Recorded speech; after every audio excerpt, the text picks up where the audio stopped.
La chute de l'homme s'est produite quelque temps après la création du monde, par Dieu, et après la rébellion de Satan dans le ciel. Le récit biblique de la création et de la chute de l'homme se trouve dans Genèse 1:3.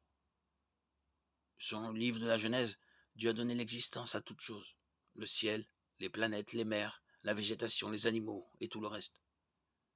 Il a déclaré que tout était bon. Genèse 1:25.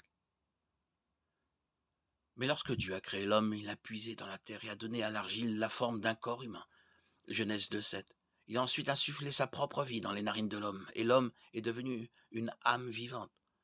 Il a appelé l'homme Adam. L'homme avait une vie différente de celle des plantes et des animaux. Il avait été créé à l'image de Dieu. Genèse 1:27. Ce qui signifie qu'il possédait un esprit éternel comme Dieu.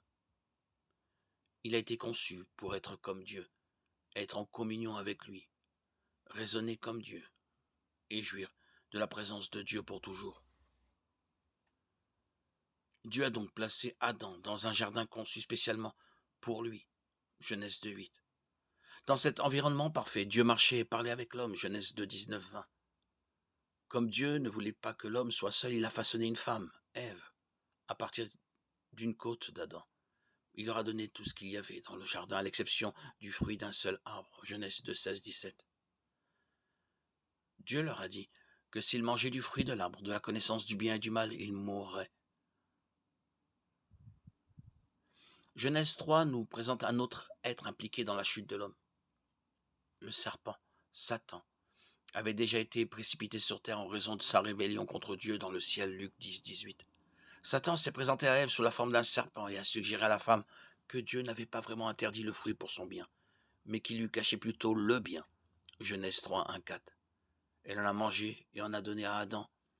Adam en a également mangé et à ce moment-là, tout a changé. Le péché est entré dans le monde parfait de Dieu. Romains 5:12. L'humanité était tombée.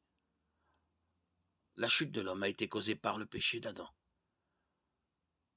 Le péché est un comportement, une parole ou une pensée humaine contraire à la perfection de Dieu.